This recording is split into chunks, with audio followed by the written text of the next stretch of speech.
नमस्कार प्रणाम दोस्तों। देखिए जा हमनी भोजपुरी वीडियो बनावे पे आज सिवान में आयल बानी जा। देखिए जा हमनी ई सोचनी है जा कि आज चलल जी वीडियो बनाओ जी सिवान में। तो हमनी वीडियो देखिए बनाई ले जा। हमनी एक यहाँ हमने के एक टॉपिक यहाँ वीडियो बनाई ले जा।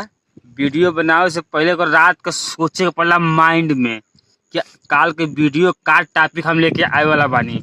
तो आप लोग सोचो कि नहीं डायरेक्ट का वीडियो बना दो, ना एक ही वीडियो को 10 बार एथी करे के पड़ला, क्योंकि एडिटिंग करे के पड़ला, सोचे के पड़ला, बहुत मेहनत लगला वीडियो बनाने में।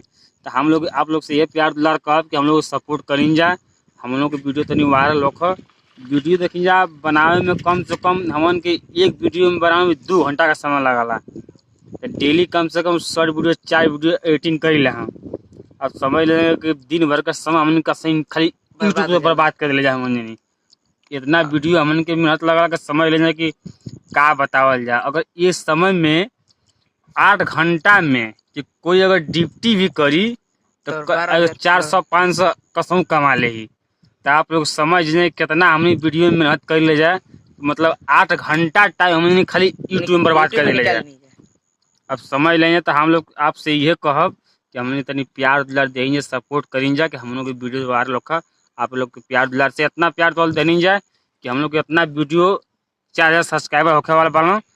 आप लोग इतना देनी जाए तो और आगे हम लोग की सब्सक्राइबर बढ़ाएंगे, लाइक करेंगे, सब्सक्राइब करेंगे। हम लोग आप लोग से ये कहब नमस्कार प्रणाम दोस्तों।